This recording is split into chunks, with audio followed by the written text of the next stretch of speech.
Get some!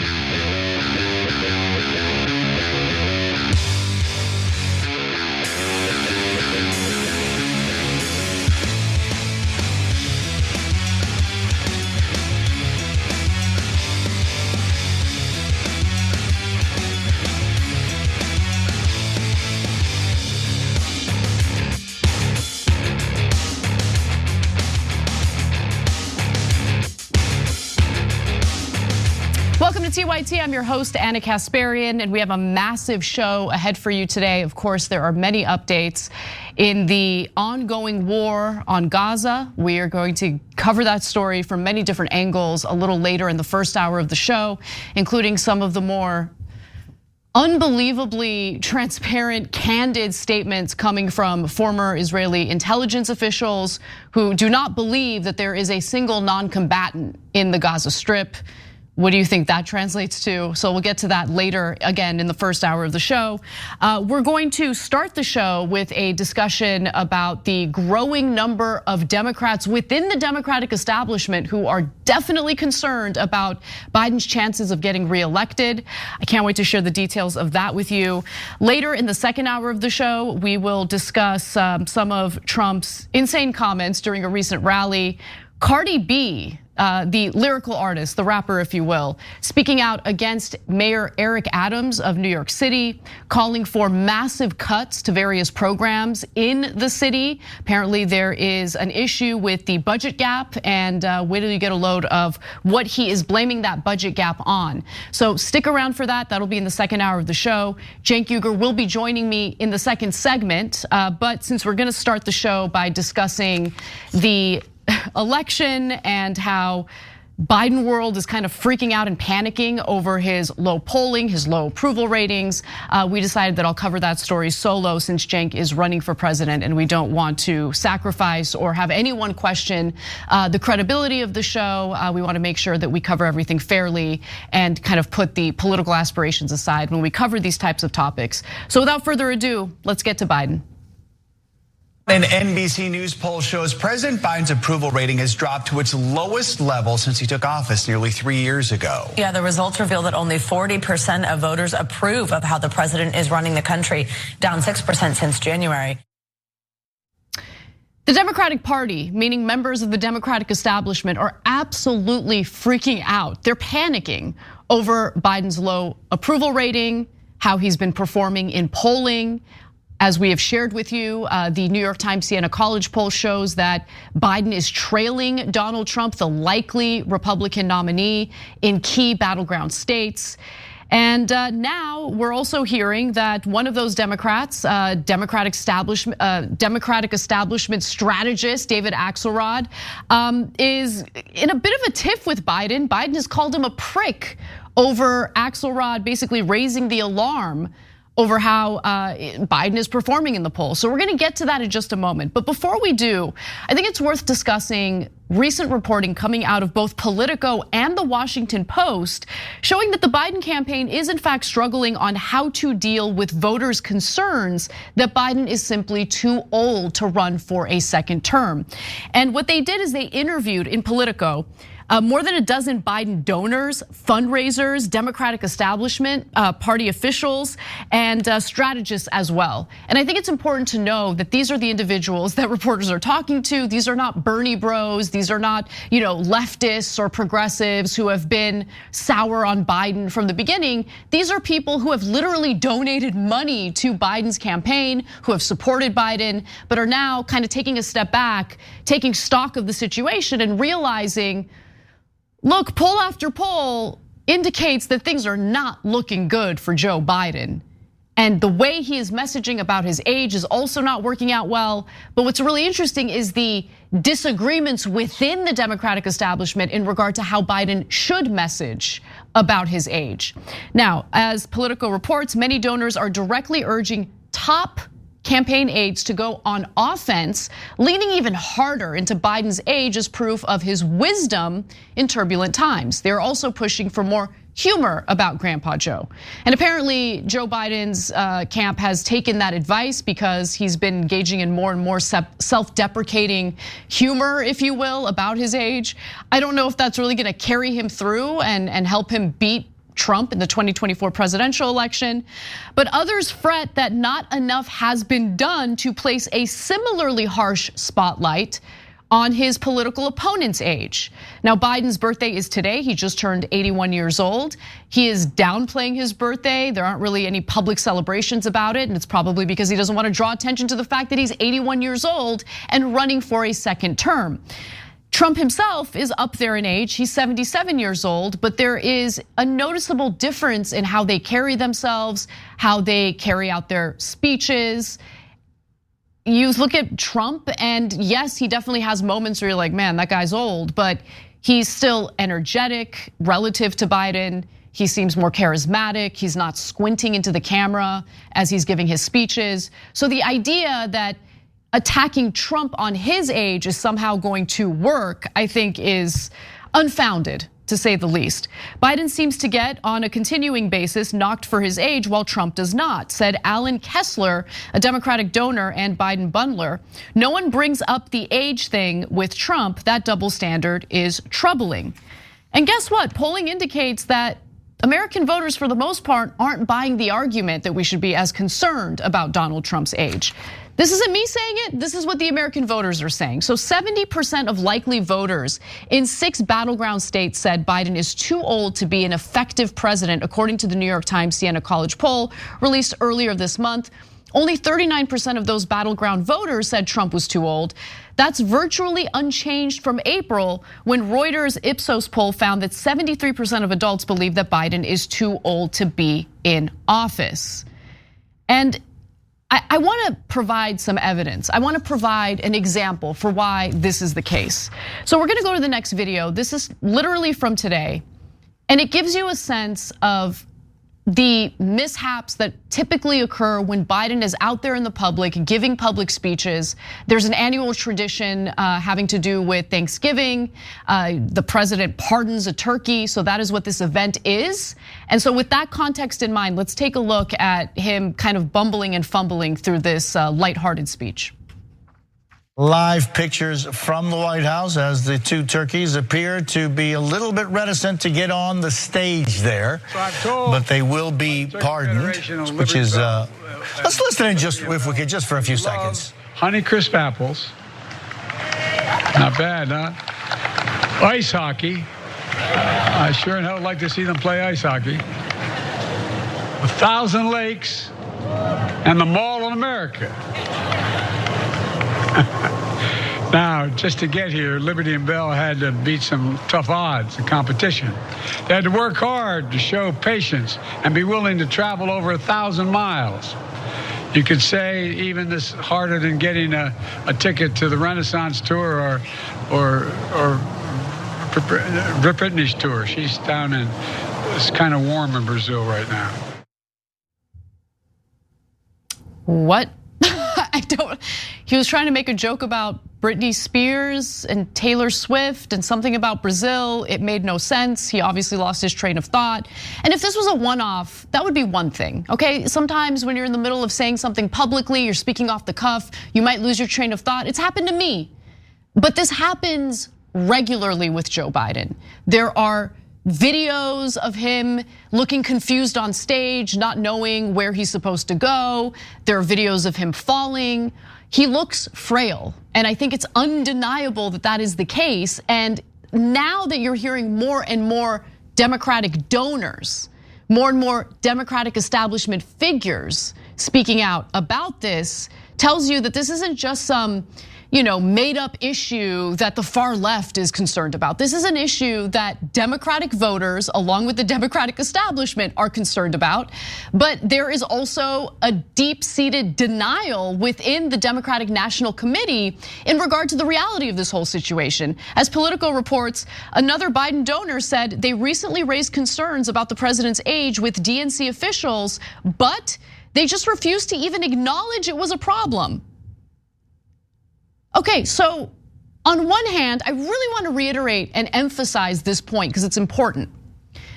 Biden and the Democratic Party right now is hanging its hat on the idea that if they fearmonger about Donald Trump enough, well, easy path to victory for Joe Biden.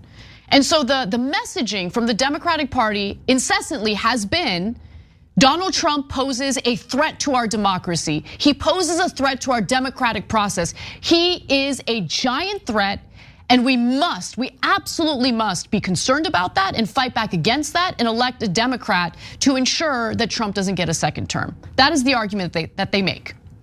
And if they were sincere about that concern, they would want to run the best possible candidate to beat Donald Trump. Instead, the Democratic establishment, the DNC, is far more concerned about Joe Biden's narcissism, selfishness, and ego.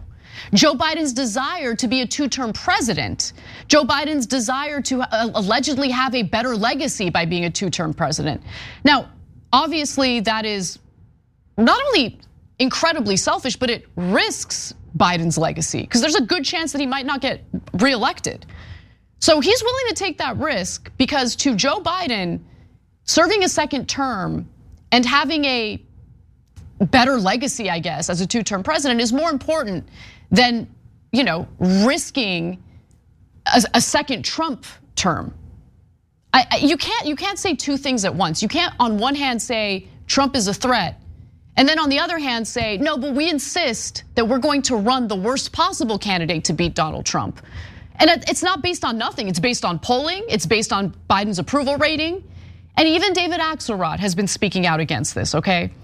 So I wanna talk about that a little bit because apparently, according to recent reporting, after David Axelrod, longtime Democratic strategist who has defended Biden time and time again, after Axelrod floated the idea earlier this month that Democrats might need the president to consider whether he's the best nominee for the party next year, Biden was reportedly so angered that he referred to Axelrod as a prick. In fact, that topic even came up during a recent episode of Bill Maher's show where Maher declared that Biden cannot win. And then in a new New York Times column by Maureen Dowd, Dowd decides, no, this is unacceptable. I'm gonna go ahead and defend Axelrod, especially given Axelrod's history of looking out for Joe Biden. She writes that David Axelrod is not a prick. Truly, I've known him since 2007, and if I had to pick a noun to describe him, it would be mensch. Now, I personally wouldn't go so far, but Dowd then goes on to provide examples of how Axelrod has been incredibly kind to Biden, incredibly supportive toward Biden. She mentioned that Axelrod, for instance, helped elevate him onto the ticket with Barack Obama back in 2008. And that Axelrod also says that Biden was a great vice president and has done a lot of wonderful things as president. She continues to write in this column, quote, when some in the Obama camp chattered in 2011 about switching Biden out for Hillary Clinton, Axelrod said he protested. That would be an incredible act of disloyalty to a guy who has done a great job for us. So time and time again, Axelrod looking out for Biden. But the facts are the facts. He's now looking at the polling. He's looking at Biden's approval rating, and he's raising alarm over these issues. So what does Axelrod have to say about Biden calling him a prick? He said this, quote, I don't care about them thinking I'm a prick, that's fine. I hope they don't think the polls are wrong because they're not. And then get a load of this. Axelrod also says, I think he has a 50-50 shot here, but no better than that. Maybe a little worse. He thinks he can cheat nature here, and it's really risky. They've got a real problem if they're counting on Trump to win it for them. I remember Hillary doing that too, making reference to the 2016 presidential election where, as we all know, Hillary Clinton got real cocky, thought she was gonna beat Trump handily, and failed to do so. And that is exactly where Joe Biden currently is. The DNC is providing cover for his delusions. And he is essentially putting the future of the country at jeopardy because to him, the possibility of serving 2 terms is far more important. His ego is far more important than the future of this country. It is one of the most selfish acts I have seen in politics, and that's saying something because our political system is littered with self-interested, selfish individuals. But again, if the core campaign message coming from the Biden camp is you must elect us, you must elect Joe Biden because Trump is a giant threat to the future of this country, they really have no leg to stand on when they know how Biden's performing in the polls and they know that there's a very good chance that Trump could in fact beat Biden. So we'll see how this plays out. Again, there are growing calls for Biden to reconsider, to essentially allow for a more robust Democratic primary. So far, the DNC is in cahoots with Biden and they're refusing to do so. But I don't want to hear a damn word from the Democratic establishment about how it's the progressives' fault if Biden doesn't get reelected and if Trump gets to serve a second term. You have, again, longtime Democratic strategists, fans of the Democratic establishment like David Axelrod, people like Bill Maher, raising alarm with absolutely no legitimate response from the Biden camp. And I think it's incredibly pathetic to see this. So we'll fill you in as we learn more, but it's not looking good for Biden so far. And despite those growing calls for him to reconsider, doesn't seem like he's into that. Seems like he's dead set to run for reelection. All right, we got to take a break. When we come back, Cenk will be joining me for updates on the war in Gaza. A lot to get to, don't miss it. We'll be right back.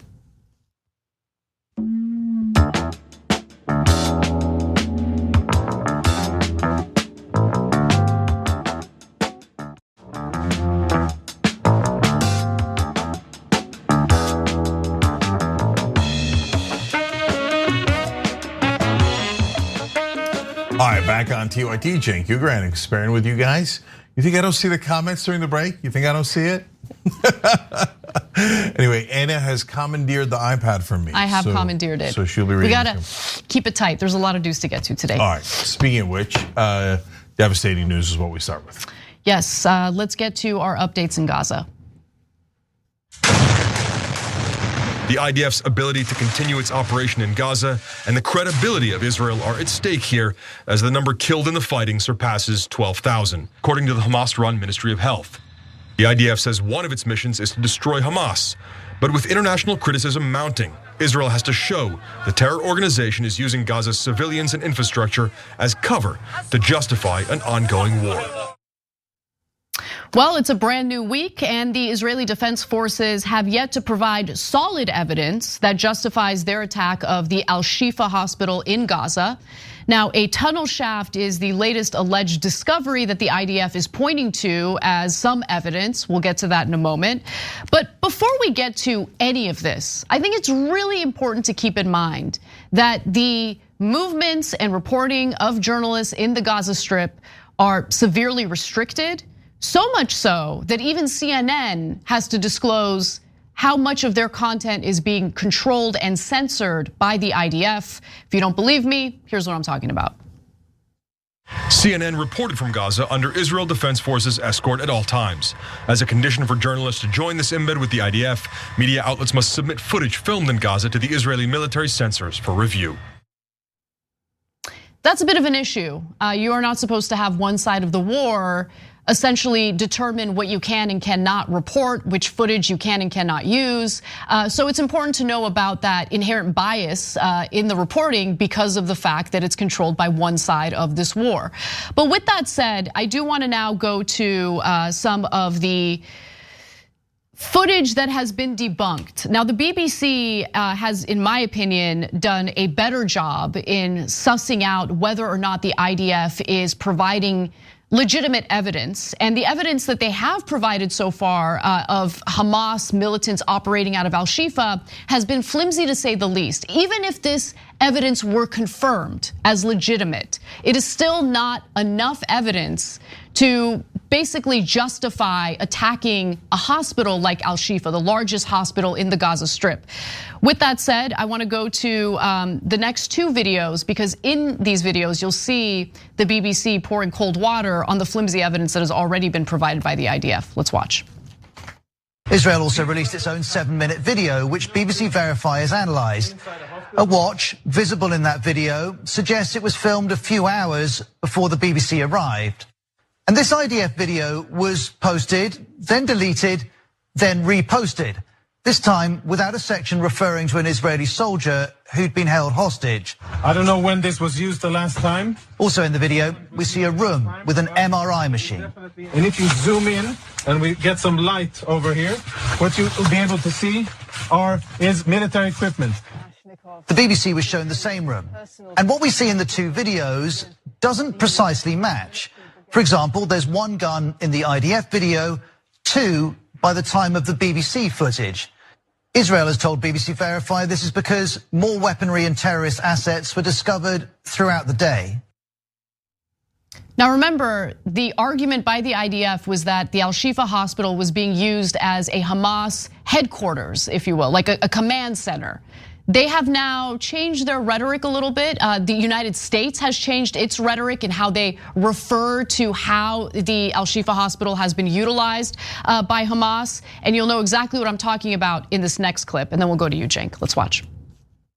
Israel also says its video is a single shot with no edit. But this appears to be an edit. We don't know the reasons for that edit, nor how significant it is. The IDF, though, says suggestions it's manipulating the media are incorrect. The IDF video also shows military equipment in other locations, though we can't verify how it came to be there. And what we see in this IDF video doesn't equate to Israel's description of Al-Shifa as an operational command center for Hamas. The US is using a different phrase, saying Al-Shifa was used as a command and control node. That implies a much smaller facility. Israel is adamant this hospital was a command center, but for now at least, it's either not found supporting evidence or it's not sharing it. So Cenk, you now have the IDF, not the IDF, the United States changing its rhetoric from Hamas command center to Hamas node. And you also have the IDF say, well, it appears that Hamas militants have now fled to the southern region of the Gaza Strip, and we're going to intensify our bombardment there. Yeah. So, by the way, where are Palestinian civilians supposed to go? They know that there's nowhere for Palestinian civilians to go. They don't care. They're going to do the bombardments anyway. So, what do you make of what the IDF has provided in terms of evidence so far? Yeah, it's miserable and it's embarrassing. It's humiliating, actually. So you got two guns by the time the BBC showed up instead of the one gun you found originally, or you say you found, and a pair of boots and a couple of flak jackets. Wow, seems like a real command center over there. I mean, how did they even put out that video? That's embarrassing. It proves that there is no command center. Even the IDF's video does. The command center only had two weapons? Preposterous, right? And one flak jacket or a couple or something, and they pair. Come on, it's humiliating. So now it's a node, according to America. Eventually it'll be a molehill, and eventually it'll be like, well, and in fact, this is exactly where they're going now. There are tunnels. Yeah, but we already knew there were tunnels all across Gaza, underneath Gaza. That proves literally absolutely nothing.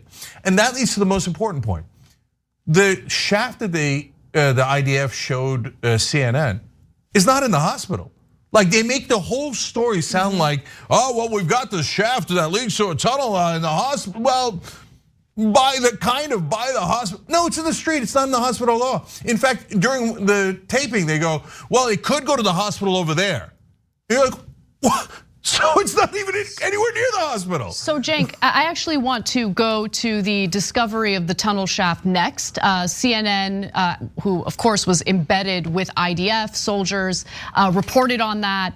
And even they had to admit that this wasn't solid evidence to justify the bombardment and the absolute destruction of the Al-Shifa hospital, where of course you have innocent civilians sheltering for safety. So with that said, let's take a look at that reporting. Now at the hospital compound, we wait inside a structure to make sure the area is secure before moving the short distance to the exposed tunnel shaft. And here's the entrance. You can see what looks like a ladder accessing to it. And as I step over here, it's very difficult to see how far down it goes. But it looks like there's almost a central shaft for a staircase. And then the shaft of it disappears then down into the darkness. We move around the opening for a better look at the shaft itself. What's clear from here is this is meant to go deep underground.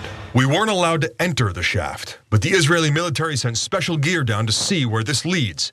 Inside, the video shows a spiral staircase, and as the camera orients itself, it moves forward into a tunnel. The tunnel makes a sharp left turn, and at the end of another path with concrete walls and an arched concrete top, a metal door they say they have not yet opened because they fear it's booby-trapped. This is not proof of a Hamas command center or headquarters underneath the hospital, but Israel continues trying to build its case that Hamas uses the sanctuary of the hospital for cover, which Hamas and hospital officials have denied. So even CNN has to admit that this is not evidence that Al-Shifa Hospital was being utilized as a Hamas command center. And I mean, how many days have passed now? I mean, it was last week that they made this claim prior to attacking the hospital, and they have yet to turn up any evidence. And in fact, they are now attacking other hospitals, which we'll get to in just a moment, while simultaneously claiming, well, it looks like Hamas fled to the south and now we need to increase our bombardment of the south, where we told Palestinian civilians to flee to for safety. Yeah, so this is comical. When I first saw the video, I'm like, wait, well, how come there's sky above them? There's no roof above them, because I thought it was in the hospital, right? That's what they made it seem like. Then you're like, oh, it's not in the hospital. And then at another portion of that CNN interview, even the IDF spokesperson says, well, the tunnel could go under the hospital. That's the best you got? But like, by the way, guys, like I said, there's tunnels all across Gaza. No, everyone acknowledges that.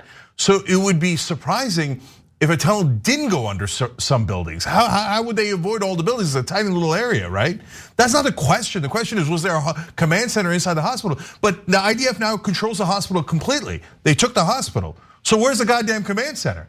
Oh, right, you were lying the whole time. And now you're pointing to a tunnel not inside the hospital and pretending that it leads to a command structure /node /molehill that might go to the hospital. Get out of here. Nothing, zero, total, utter propaganda. And even if it was true that the tunnel leads underneath the hospital, how did bombing the hospital and killing the babies that were on the incubators help you get anyone inside the tunnel? But you see from the tunnel how deep it goes, and it is 0% affected by the bombing. The great irony here is the one thing that the IDF proved is that the bombing has no effect on the tunnels. Such a great point. That's such a great point, and that's like demonstrably true. It is. And so, what's really interesting is the commentary from the doctors who work at these hospitals, many of whom are volunteer doctors from other parts of the world, right? They argue, first of all, no, Hamas is not using the hospital as a command center. In fact, we as doctors who want to save lives would not agree to operate or work out of hospitals that are being utilized by Hamas militants for these purposes, because it defeats the purpose of what we're trying to do. They know that the IDF doesn't care about civilians in the hospital. They know that the human shields are not justification in the eyes of the IDF to avoid bombing the hospitals, schools, UN centers, refugee camps. They know that. So they're not going to risk the lives of their patients by agreeing to work out of hospitals that are being utilized as these command centers by Hamas. That's the kind of commentary you'll hear from them if you're watching media outside of the US corporate press, which has, for the most part, been in lockstep with the IDF and the Israeli government. With that said, though, I want to go to one other piece of evidence that the IDF has been pointing to, which proves absolutely nothing. They argue that they now have footage demonstrating that Hamas militants took some of the hostages who were kidnapped on October 7th to the hospital, to Al-Shifa. So let's take a look at that. The Israeli military released this footage, claiming to show the desperate moments terrorists took 2 hostages into Al-Shifa hospital, one by stretcher, the other dragged in, on the morning of the October 7th attacks. What happened next, we don't know. The World Health Organization says that same hospital is now a death zone, having been surrounded and cut off by Israeli forces for nearly 2 weeks. They evacuated 31 premature babies, once given days to live in Al-Shifa, now being treated down south, though some of the babies didn't survive the trip. So I want to be clear that the identities and the timestamps of the footage that the IDF shared of the alleged hostages have not been verified. But even if they do end up getting verified, Hamas militants rushing hostages to a hospital is not proof or evidence of them using that hospital as a command center. It's proof that they were trying to keep them alive. And for leverage, not because they're good guys or anything like that, but the first person had blood all over them. Where would you bring them if you wanted them to stay alive? You'd bring them to a hospital. You think that proves that it's a command center? Come on, guys. I mean, this is really the biggest propaganda failure I've seen in my lifetime of covering politics. I mean, the propaganda is so poorly executed. Usually Israel's really good at this, and America's usually really good at this. And when you have both of them working together, they're usually the best in the world. But they're not even trying. I mean, this is comically bad propaganda. But hold on, Cenk. Usually Israel is really good at this. I disagree. Israel has never really needed to prove its case before.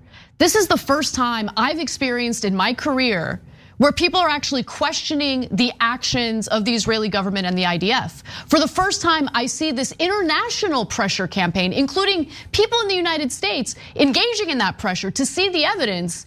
And I just think they're rusty because they've never really felt that pressure before. No, that's a great point, because how it's worked over the last quarter century at least is Israel says something, America repeats it, and everyone in media says, if you dare question it, you're associated with terrorists and anti-Semitic, etc. And if you think that's not true, you're just lying. That's just, everybody in America has seen that for the last quarter century. So, but now that, remember the irony of that, and this is really important, but now that blockade is broken and we're having the media report things halfway accurately here in America. And so give credit to American media. So they are not controlled by anyone. They are now independent. And by the way, a lot of those reporters bringing in the good reporting, disproving the IDF, are Jewish. A lot of the toughest questions asked is by Jewish American anchors to Israeli ambassadors and spokespeople, etc. So I love to see those old anti-Semitic tropes being disproven right now. And so if you're wondering, well, why did it happen in the last quarter century? Yeah, there's different political forces at play, including defense contractors and a lot of different an evangelical Christian community that was a giant block that prevented us questioning Israel, etc. in the past. But now the minute, to Anna's point, the minute you start questioning their propaganda, it becomes super obvious. And yeah, they've gotten soft apparently, at least their propaganda units have, because this can't stand up to any scrutiny.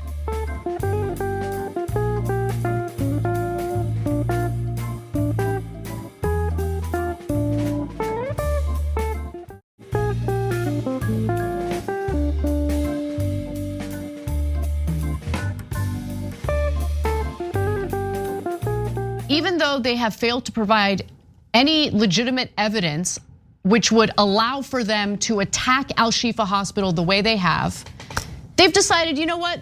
It's all right, we're gonna move on to the next hospital. And that's exactly what's happening now. Specifically, they are surrounding the Indonesian hospital. And I wanna give you the details on that. At another hospital funded by Indonesia, Gaza's health ministry said at least 12 Palestinians were killed and dozens wounded by firing into the complex encircled by Israeli tanks. There was no immediate comment from the Israeli military about the situation at the hospital, where health officials said 700 patients, along with staff, were under fire from Israeli forces. In fact, the Palestinian news agency Wafa said that the facility in the northeast Gaza town of Beit Lahia had been hit by artillery fire. Palestinian health officials said that there were frantic efforts to evacuate civilians out of harm's way. So they've moved on. They've moved on to the next hospital where people are sheltering for safety. It doesn't matter. You're in a hospital, they're gonna go after it. You're in a UN building for protection, they're gonna go after it. They're gonna bombard that as well. That's happened multiple times already. Hospital staff denied there was any armed militants on the premises. Israel says its forces in Gaza are attacking terror infrastructure. Come on. And accuse Hamas of waging war behind human shields, including in hospitals. I mean, they just repeat and regurgitate the same tired talking points over and over again, despite having failed to provide evidence of the previous hospital that they attacked, okay? And there's Nahid Abu Taima, who is a doctor of the Nasser Hospital in the southern Gaza city of Khan Yunis. He told Reuters that he's actually worried about the fate of his colleagues who have been wounded and the wounded in this hospital, the Indonesian hospital. He said, quote, "We had information earlier that tanks were besieging the Indonesian hospital. Unfortunately, communications there are almost cut. We are very concerned about the fate of our colleagues and the fate of wounded and patients, as well as displaced people who may have still been sheltering there. No ambulances can reach them, and we're afraid the wounded will die." And look, you attack 22 of the hospitals in the Gaza Strip, as the IDF has been doing. Where are people supposed to go to get the treatment they need to stay alive after heavy aerial bombardments? How are these hospitals supposed to function without the necessary fuel to operate and run the various machines within the hospital? I think what's happening is so clear. The starvation, the desperation, the bombardments, the artillery fire, the inoperable hospitals where now people can't even get treatment that they need to stay alive. It's unlivable, literally unlivable conditions made so by the IDF on purpose, and we're all supposed to sit here and pretend like they're not targeting civilians. Yeah, so first of all, if you said to me there were militants inside that hospital, go ahead and move the tank over and we're gonna fire into the hospital, I would say no. I don't care how many militants are in the hospital, as long as there's patients in that hospital, I'm not gonna fire into the hospital building. You can call it terrorist infrastructure all you like, it's still a hospital. So you're just using Orwellian language in order to justify the war crimes. So now they, as Anna explained earlier in the show, now they're bombing the south. And their excuse for bombing the south is, well, it looks like some Hamas fighters have moved to the south. And what did you think was going to happen? I mean, this is literally on day one, Anna and I got on here and said they're starting to drop thousands of bombs in northern Gaza. And they're saying they're doing this because they're gonna clear out, they're gonna go and attack Hamas there. And I said, why would Hamas stay there? Are they gonna go out in the open and be like, hey, here we are, use your bombs on us right here? No, they're gonna use the tunnels to move. And they're obviously gonna move to the south, and then you're gonna bomb the south. And that's exactly what's happening now. Now, you think that Netanyahu couldn't figure that out? He's like, oh, I bet they stay exactly where they are. Oh, golly gee, they moved a couple of weeks later, huh? No, he knew all along. He knew he was gonna bomb the south. And they had started bombing the south earlier, now they're bombing it a lot more. Because they're squeezing the population into a tiny little area, and now they started to plant Israeli flags all over the rubble. And so they're saying, basically rubbing it in, going, we killed people here, we buried them, and then we put an Israeli flag over them. And then they can't figure out why Palestinians hate Israel. Like, golly gee, I don't know, we killed your family members that were civilians, and then we put an Israeli flag to mock them on top of that, and we told them we're gonna occupy you forever. Now, they're almost the entire Israeli government is talking openly, including their president, about how they're gonna keep Gaza. That, well, we have to have a security force in there and reoccupy, etc.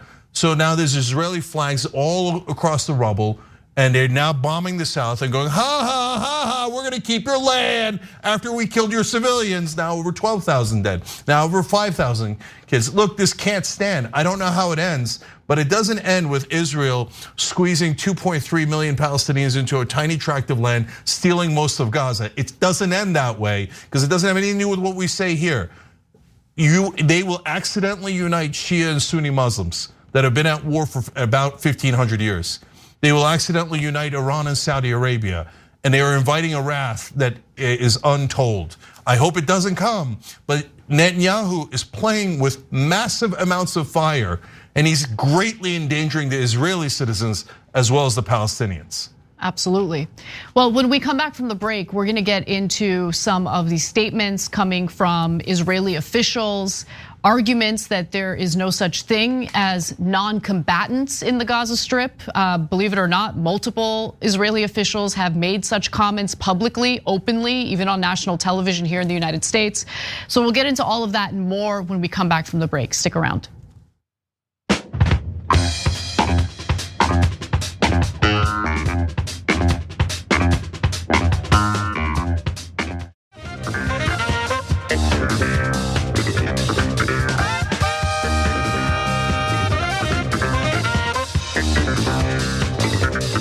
back on TYT, Cenk, Anna, Anastasia, and ECL, they just joined by hitting the join button. Michael Malbon is an American hero. He upgraded through the join button as well. And Benjamin Morrill gifted a Young Turks membership, and Moondragon gifted 5 on YouTube. You guys are amazing. We love you, and we do the show with you guys. Anna. Well, there's another angle of the ongoing war in Gaza that's worth covering, and that is the continued bombardment in the south, but more importantly, what the future holds for the increase of bombardment. So let's talk about that. Early on in the IDF's war in Gaza, they would say that the Israeli, forces are not in any way trying to target Palestinian civilians. In fact, they have been urging them to evacuate and flee northern Gaza to southern Gaza, where they will be relatively safe. But what we do know is that aerial bombardments of the southern region of the Gaza Strip had continued despite the allegations that these evacuations would lead to safer conditions for Palestinian civilians. Now we're learning that they are planning to basically increase aerial bombardments of the southern part of the Gaza Strip, where many have fled for safety, but many have dealt with bombardments anyway. Those are about to intensify. So in the south, where hundreds of thousands of Gazans who fled the north of the enclave are sheltering, at least 14 Palestinians were killed in 2 Israeli strikes on houses, on homes. Let me just reiterate that. In Rafah, according to Gaza health authorities, there was no immediate Israeli comment on the incident. I'd like to also note that at least 50% of the homes in Gaza have been destroyed thanks to the airstrikes conducted by the IDF. And I say that because what exactly is supposed to happen when all of this bombing and all of this shelling ends? Where are Gazans who are already living in a densely populated strip of land supposed to go? And as you know, since so many of them have fled to the southern region of the Gaza Strip, the densely populated region is now even more densely populated, meaning that aerial bombardments are going to kill far more Palestinian civilians. The IDF knows that. The American government knows that. And so at least 1,300 Palestinians have been killed so far, including at least 5,500 children by unrelenting Israeli bombardment. The United Nations says 2/3 of Gaza's 2.3 million people have been made homeless. And some 900,000 displaced people are now in UN shelters, which also get bombed, by the way. The UN Humanitarian Office said in an update on Monday, thousands more displaced people were sleeping against the walls of shelters in the south, out in the open, with an average of 1 shower for 700 people and 1 toilet for 150, according to the UN. Okay, so those are the conditions on the ground right now. And it is just torturous. There's death everywhere. And the high civilian death toll will give you a sense of just how careful the IDF has been with their aerial bombardments. And they'll use the excuse of, well, these poor civilians were used as human shields by Hamas militants. They have failed to provide any evidence that they have, killed a voluminous number of Hamas militants. You know that there are thousands of children who have died as a result of this war. You know that this is the kind of targeting of civilians that tends to lead to more extremism that in the long run does not keep Israeli civilians safe. But the Israeli government continues to do this. The United States government continues to provide cover for it. And just so we are absolutely certain of what the intentions are here, I want to go to some of the insane statements that you are likely to hear from various Israeli officials, including the president of Israel. His name is Isaac Herzog. He argues that anyone who has engaged in protests against the IDF's actions and in favor of Palestinian civilians should really be looked at closely. Let's watch. We are faced between a coalition of hate, a coalition of, I call it darkness, which is a jihadist coalition, which emanates from Tehran with its proxies in Lebanon, in Gaza, of course, by Hamas, in Yemen with the Houthis, and of course spreading Islamic fundamentalist jihadism all over the world, which wants to erase all of them, of all of us. If Israel weren't there, then Europe will be next, and the United States is for sure next, because they call the United States the big Satan. And that is why I think those protesters who are supporting Hamas, they're actually accomplices to the whole notion that you can butcher young children, that you can chop heads of women, that you can rape women and pregnant women, that you can abduct old age Holocaust survivors, and you can do a whole bunch of atrocities because you basically support Hamas. That's what they've done. There is no indication that these protesters are in any way in support of Hamas. What he's doing there is attempting to silence protesters who are concerned about the IDF slaughtering children in Gaza, which they have been doing. The high civilian death toll of children in Gaza apparently doesn't matter. The slaughter of those children, not that important. And it's unsurprising that he has that kind of frame of mind, Cenk, considering the statements that came out of Herzog in October, about a week after Hamas's atrocities and terrorist attacks. He said this: "It is an entire nation out there that is responsible. It is not true, this rhetoric about civilians being aware, not involved.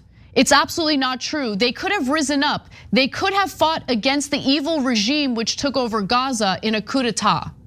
So what he's arguing there is, oh, there's no such thing as Palestinian civilians. They didn't oust Hamas.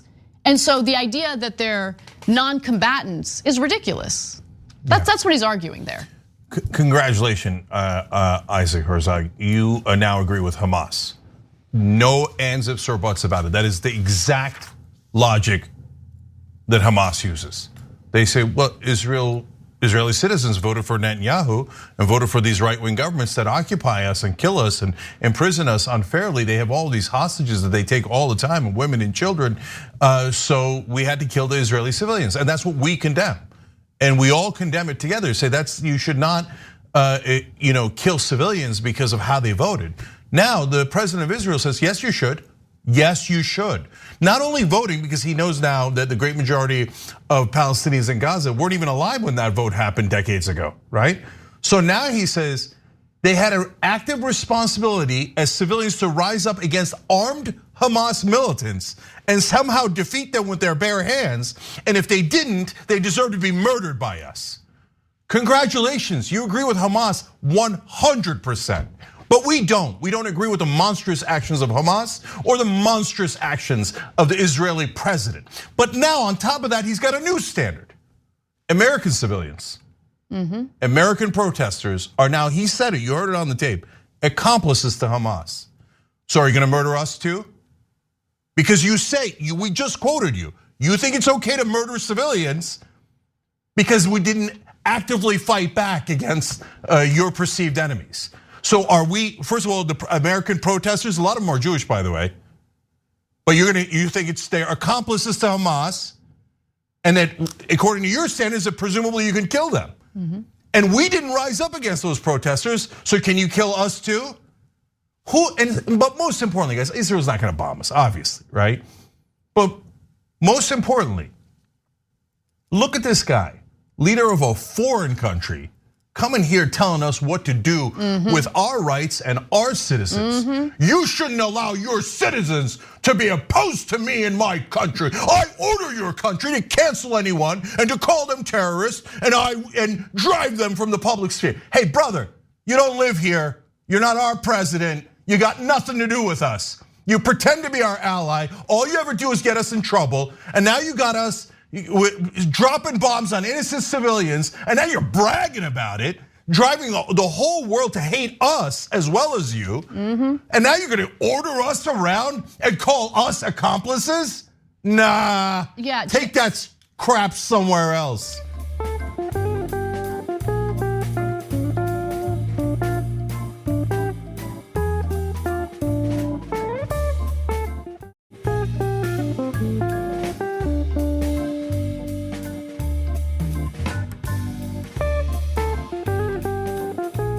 this is the thing that really gets to me.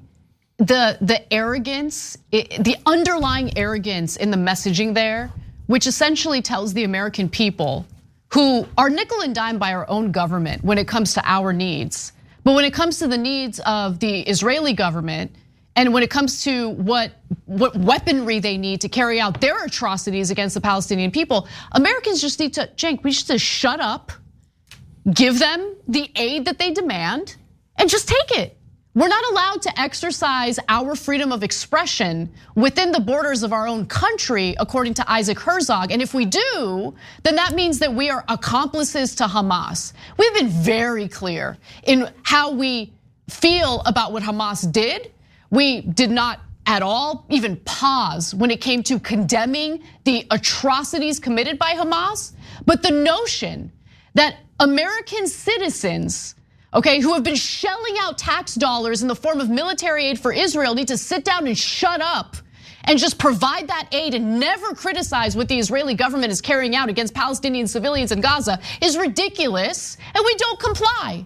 We don't comply. But by the way, some people love to just undermine, these very public statements by saying it's just one Israeli official, it's just one right-wing lunatic within Netanyahu's government. Come on, don't make too much of this. Okay, well, let's go to one other video. This happened a few days ago on Anderson Cooper's show. Let me just preface this by saying Anderson Cooper did not in any way challenge what you're about to hear from a former Israeli intelligence official. His name is Rami Igra. Let's watch what he had to say. The non-combatant population in the Gaza Strip is really a non-existent term because all of the Gazans have voted for the Hamas. And as we have seen on the 7th of October, most of the population in the Gaza Strip are Hamas. Nonetheless, we are treating them as non-combatant. We are treating them as regular civilians, and they are spared from the fighting. No, you're not treating them as civilians. They are not spared in the fighting. You have over 5,000 children who have been slaughtered as a result of the IDF's war in Gaza. And look, he just clearly said it. He doesn't see any of these Gazan civilians, any of these Palestinian civilians, including those babies that we've shown you footage of, as non-combatants. He thinks that they're all those babies that were just taken off the incubators at Al-Shifa Hospital. Those are enemy combatants, according to this guy, because they voted for Hamas back in 2006. More than half of the population in Gaza wasn't even born in 2006 when Hamas was elected. Yeah, I don't think that American media should have these terrorists. No, I disagree. I think they should have them on. I think they should have them because they can't help themselves, Cenk. They can't help themselves. They tell on themselves all the time, and I am very happy that they are this candid and transparent about what they think about innocent civilians in Gaza. Because if we say it, if we show you the death tolls, there's always this plausible deniability among defenders of Israel's far-right government. But you can't really defend it when members of the far-right government are just out and out saying that they don't value the lives of those innocent Palestinian civilians. Then let's be very clear. Those Israeli officials that are advocating for that you just saw with your own eyes are terrorists. Don't tell me that they're not terrorists and tell me the definition of terrorism is advocating for killing civilians. You just saw them advocate for killing civilians. And they say they're all collectively guilty, just like Hamas says about innocent Israelis. So those guys, including Isaac Herzog, the president of Israel, is a terrorist. And he brags about being a terrorist. Oh yeah, I'm gonna kill their civilians because they didn't somehow do an armed uprising against Hamas. They had it coming. And by the way, it's not theoretical. He is actually killing their civilians. It's not 1% hypothetical. There's this thing of like, oh, well, if Hamas could, they'd drive Israel into the sea. And I'm deeply concerned about that, but that's theoretical. Israel is actually driving Gaza into the sea, actually doing it, and then bragging about it. And then these terrorists come on here and tell us how to conduct our business and how we shouldn't have freedom of speech. And that anyone who disagrees with them should be called a terrorist, even though they're openly advocating in the same exact segment for murdering civilians. Yep. And then he has the nerve, President Herzog has the nerve to talk about dead babies. I can talk about how Hamas was brutal and killed those poor babies that didn't deserve it in Israel. I can talk about that because I didn't sanction the killing of other babies. But you come on here and after having killed over 5,000 Palestinian children, and you now have released videos, IDF has released videos of tunnels completely unaffected by the bombing. All of the bombing wasn't targeted to Hamas. Hamas is in the tunnels. The only people killed are civilians. The overwhelming majority of the people killed are civilians, and IDF knows that. They know that. So Herzog and the other guy, and now many other cabinet members have come out and said, yeah, why don't we just take the land, kill them, and say that they had it coming because they're violent. Because they're violent. No, brother, you're violent. They're also violent, but there's no excuse for it. But they are rising up against your oppression. They're not occupying you. You're occupying them. You're the one that has broken every international law. You're the one committing war crimes right now. So if I could get rid of Hamas today, I would love to do that. They are Muslim fundamentalists. They caused nothing but grief for the Palestinian citizens. But I can't do anything about Hamas. But the good people of Israel can kick out these monsters from their own government. Total, utter monsters going around the world bragging about how they kill civilians. And if you don't do that, please don't come and tell us about how you're worried about how American protesters are terrorists. Please, you literally meet the definition. All right, we got to take a break. When we come back, we'll talk about what delivery workers across the country are dealing with as they are now being targeted by robbers seeking to steal their packages. And it's just an awful story all around. We've got that and more coming up. Don't miss it.